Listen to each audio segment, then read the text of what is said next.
Monkey is scrolling in bed. It's 3 a.m. Monkey told himself to stop at 11, then midnight. Now it's 3 a.m. and Monkey is watching cat videos for no reason.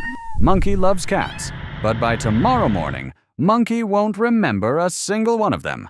Monkey knows this is bad, has said last one 17 times tonight. And still, the thumb moves, the screen scrolls, the loop continues. Is Monkey weak? No. Monkey is a moth. Moths fly toward flames, not because they want to burn, not because they're stupid, because for millions of years their brains were calibrated to navigate by moonlight. The moon was the only light in the night sky. Flying toward light meant flying in the right direction.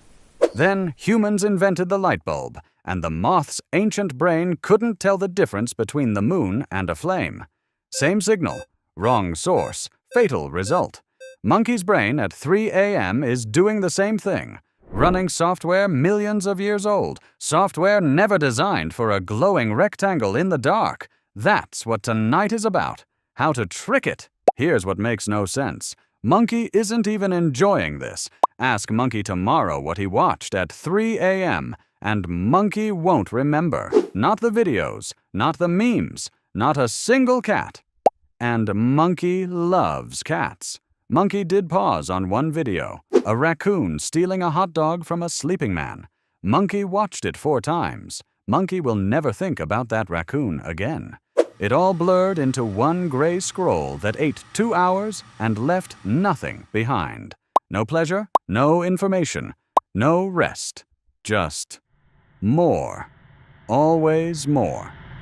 The thumb moved and the screen fed it, and somewhere around 1 a.m. Monkey stopped choosing, and the phone started choosing for him. The scroll is happening to Monkey, not by him. Monkey checks his phone an average of 144 times a day, once every 6 minutes of waking life. Monkey has seen the same feed more times today than he's looked at another human being. Monkey lives with other humans. So why can't Monkey stop?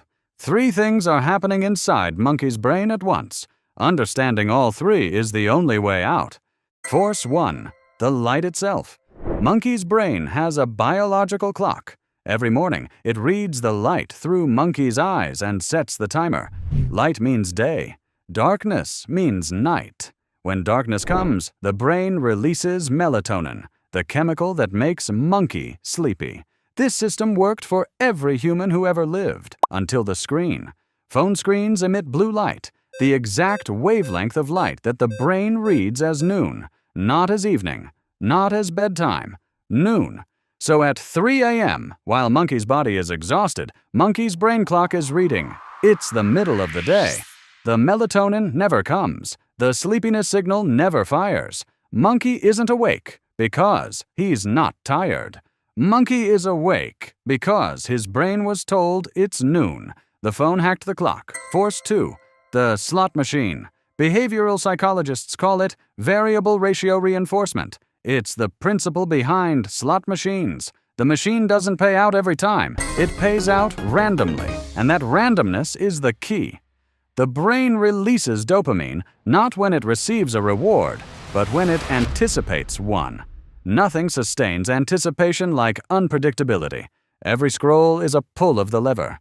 The next video might be boring, or it might be the funniest thing Monkey has ever seen, or devastating, or perfect. The brain can't know until it sees it, so it keeps pulling. It keeps scrolling, not for the content, for the chance. The infinite scroll was designed by engineers who understood this principle precisely. There is no bottom to the feed. There is no, you've reached the end. There is only the next card, the next lever, the next pull. Monkey isn't addicted to TikTok. Monkey is addicted to almost. Here's what nobody talks about. Monkey doesn't scroll at 3 a.m. only because of the light or the slot machine. Monkey scrolls because it's the only hour that belongs to him.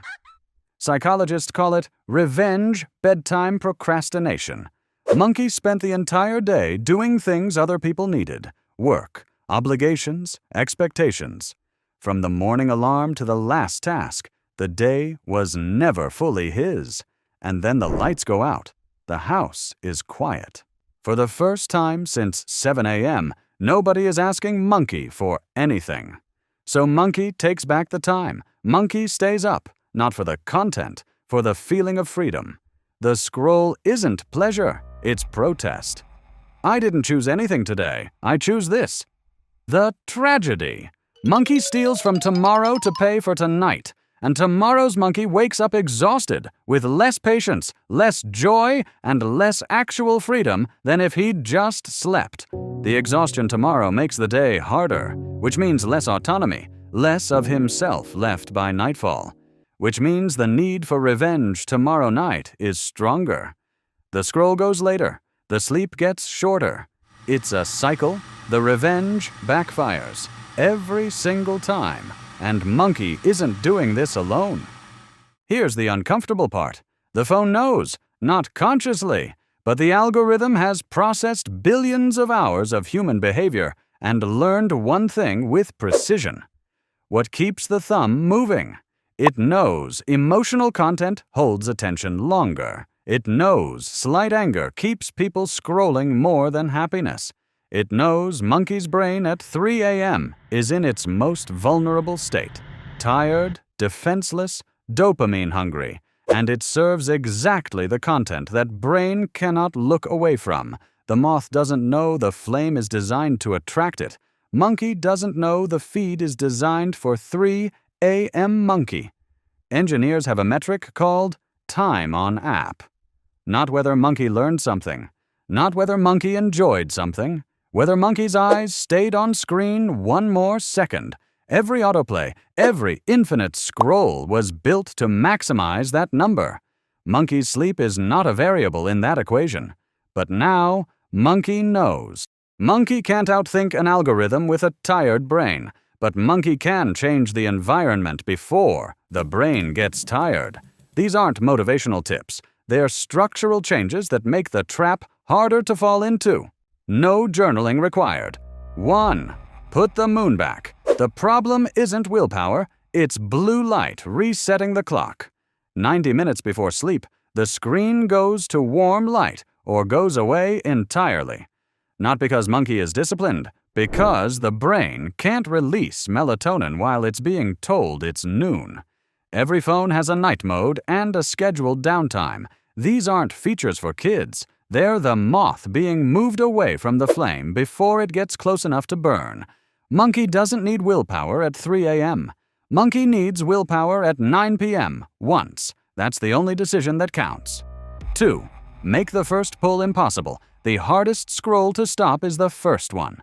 Once the thumb is moving, the brain is already inside the loop. So the trick is to never start.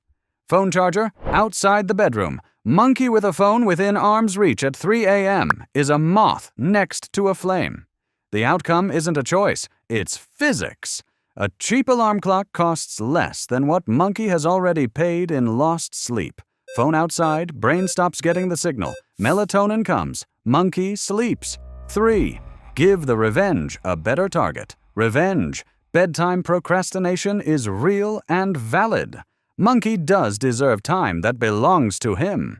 The problem isn't the need. The problem is the tool. Scrolling doesn't give Monkey freedom. It gives Monkey the feeling of freedom for 20 minutes, then steals 3 hours. Real autonomy looks different. 10 minutes reading something Monkey actually chose. A notebook, a playlist that isn't curated by an algorithm, a walk to the kitchen and back in the dark, and the silence.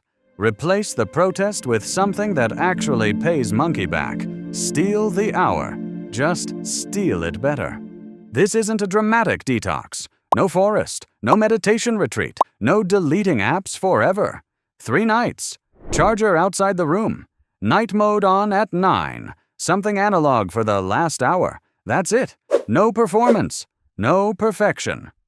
By night 3, the melatonin arrives on time. The mind gets quieter before midnight. The mornings feel different. Not because Monkey became a different person. Because Monkey stopped confusing the flame for the moon. Moths didn't evolve to die in flames. They evolved to navigate by something ancient and reliable and real. The flame is a recent invention, an accident, a copy of a signal that already existed. Monkey's brain didn't evolve to scroll until 3 a.m. It evolved to rest when darkness came, to wake when light returned, to seek connection and story and meaning. All the things the feed promises and never fully delivers. The phone isn't the moon, but the moon is still there. Monkey has forgotten what it feels like to wake up and not be tired, to have a morning that belongs to him before the world asks anything. That feeling isn't gone. It's been traded, night after night, for the scroll. Rest is still real. Deep sleep is still real. The rested brain, the one that can feel things and think clearly, is still available. Monkey just kept choosing the flame instead.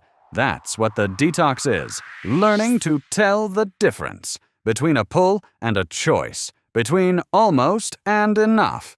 Tonight, put the phone outside the room, not forever, just tonight. Monkey made it to the end of this video at a normal hour, which already means something.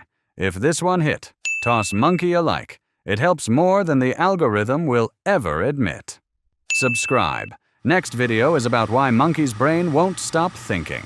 Even at 3 a.m., especially at 3 a.m., Monkey has a feeling that one will hit close to home. Monkey has a feeling that one will hit too.